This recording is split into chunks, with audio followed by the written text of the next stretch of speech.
Shalom dan selamat sahabat saya ucapkan kepada seluruh teman-teman dimanapun berada. Kembali lagi bersama dengan saya, Ariel Kurnaidi, dan pada hari Sabat ini kita akan kembali untuk mempelajari pelajaran sekolah Sabat kita di kelas Cornerstone. Dan puji Tuhan, pada hari Sabat ini kita telah tiba di pelajaran kita yang ketiga, dengan judul Bangunlah Itu. Ayat intinya diambil dari dalam kitab Esra, pasal yang ke-6, ayat yang ke-3.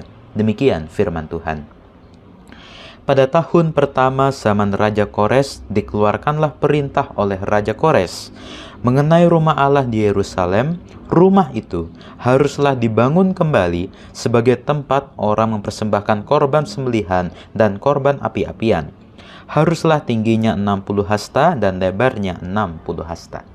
Teman-teman, pada hari Sabat ini kita akan kembali untuk mempelajari kisah tentang bangsa Israel. Di sini diceritakan, yaitu yang memerintah sebagai raja adalah Raja Kores. Dan pada saat di tahun yang pertama, pada saat pemerintahan Raja Kores ini mengeluarkan sebuah perintah, di mana perintahnya adalah untuk membangun kembali rumah Allah.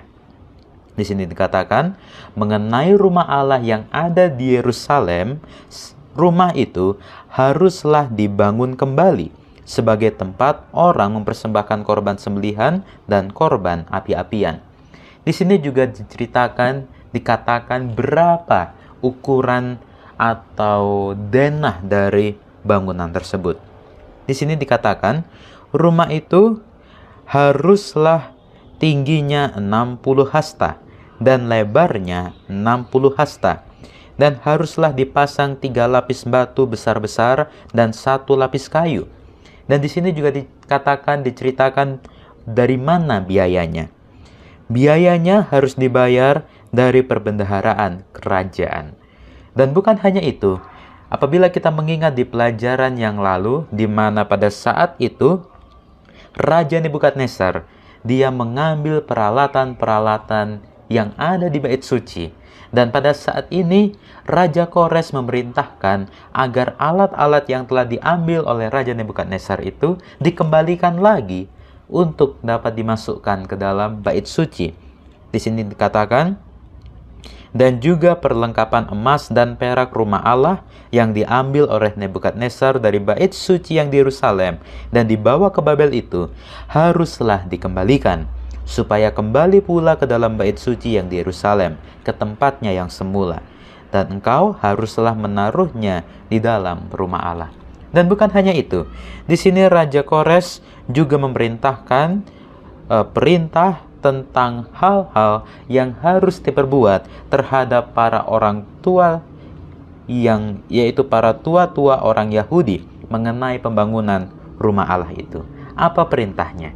Di sini Raja Kores memerintahkan supaya daripada penghasilan kerajaan dan daripada upeti daerah seberang sungai Efrat haruslah dengan seksama dan dengan tidak bertangguh diberi biaya kepada orang-orang itu. Dan apa yang diperlukan? Yaitu lembu jantan muda, domba jantan, anak domba yang dipakai untuk mempersembahkan korban bakaran yang digunakan untuk membuat korban bakaran bagi Allah, juga gandum, garam, anggur, dan minyak menurut petunjuk para imam yang di Yerusalem. Semuanya ini haruslah untuk diberikan kepada mereka hari demi hari tanpa kelalaian, supaya mereka selalu mempersembahkan korban yang menyenangkan kepada Allah semesta langit dan mendoakan raja serta anak-anaknya. Di sini Raja Kores dia memang mengatur betul apa yang harus dilakukan terhadap rumah Allah itu. Raja Kores menginginkan agar rumah Allah itu, bait suci itu kembali digunakan, kembali dibangun untuk menjadi rumah untuk kita dapat datang kepada Tuhan. Dan di sini aku melayangkan mataku dan melihat tampak seorang yang memegang tali pengukur. Lalu aku bertanya, kemanakah engkau ini pergi? Maka ia menjawab aku, ke Yerusalem untuk mengukurnya, untuk melihat berapa lebarnya dan panjangnya.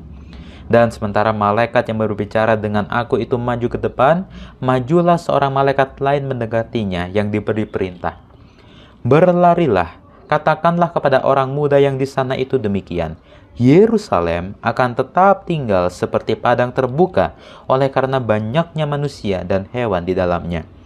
Dan aku sendiri, demikianlah firman Tuhan, akan menjadi tembok berapi baginya di sekelilingnya, dan aku akan menjadi kemuliaan di dalamnya. Teman-teman, di sini apabila kita melihat bahwa pada waktu itu, pada waktu pekabaran yang diberikan, yang membuat dorongan kepada Yehuda diberikan kepada Zakaria, orang yang memimpin pembangunan bait suci di Yerusalem, dia sebenarnya belum pernah melihat bagaimana sebenarnya bentuk bangunan dari bait suci itu. Di sini dia belum pernah melihat Yerusalem ataupun bait suci yang semula. Jadi bisa kita bayangkan bagaimana yang namanya Zerubabel, di sini dia betul-betul orang yang belum pernah melihat bait suci. Tetapi mereka disuruh untuk membangun bait suci.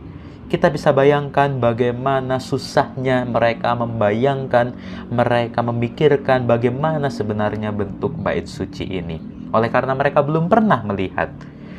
Tetapi di sini pena inspirasi dalam buku Alfa dan Omega jilid 4 halaman 193 mengatakan, sepanjang sejarah umat Allah, gunung besar kesukaran yang tampaknya tidak dapat didaki menjulang tinggi di hadapan mereka yang berusaha melaksanakan rencana-rencana sorga.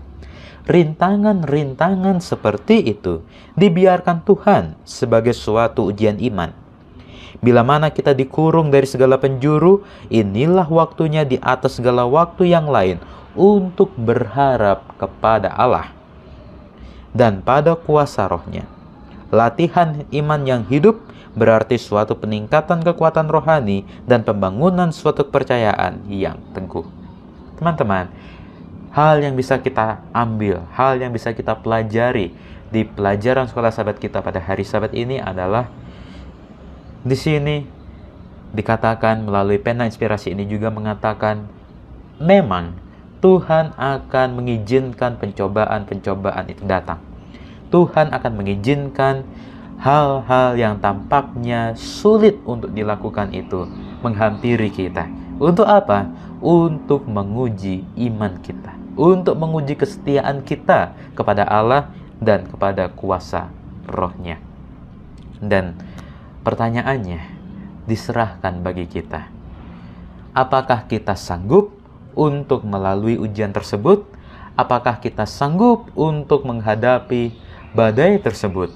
Atau apakah kita mundur sebelum kita akan melakukan hal tersebut? Sama seperti bangsa Israel pada saat mereka disuruh untuk membangun bait suci. Mungkin bisa saja mereka mundur oleh karena mereka merasa sulit untuk membangun kembali bait suci tersebut. Tetapi mereka dengan iman, dengan percaya yang teguh pada Tuhan bahwa mereka sanggup untuk membangun kembali rumah Tuhan, maka mereka melakukannya. Dan pertanyaannya bagi kita, apakah kita juga akan sama seperti bangsa Israel? Ketika badai ujian itu datang kepada kita, apabila pencobaan itu datang kepada kita, apakah kita akan sanggup? Apakah kita akan mau untuk menghadapi badai tersebut bersama dengan Tuhan? Atau apakah kita akan mundur melihat tantangan yang ada di depan kita? Firman Tuhan berjanji bahwa Tuhan tidak akan membiarkan kita. Tuhan tidak akan pernah untuk meninggalkan kita, dan Tuhan akan selalu menyertai kita apabila kita selalu berharap berserah kepada Tuhan. Inilah video pembelajaran sekolah sahabat kita pada hari Sabat ini, dan kalau teman-teman menyukainya silahkan untuk di like videonya, dan yang belum subscribe saya ingatkan untuk di subscribe, dan jangan lupa untuk dinyalakan tombol loncengnya supaya teman-teman mendapatkan notifikasi pemberitahuan apabila ada video terbaru. Sampai jumpa di video selanjutnya. Tuhan memberkati.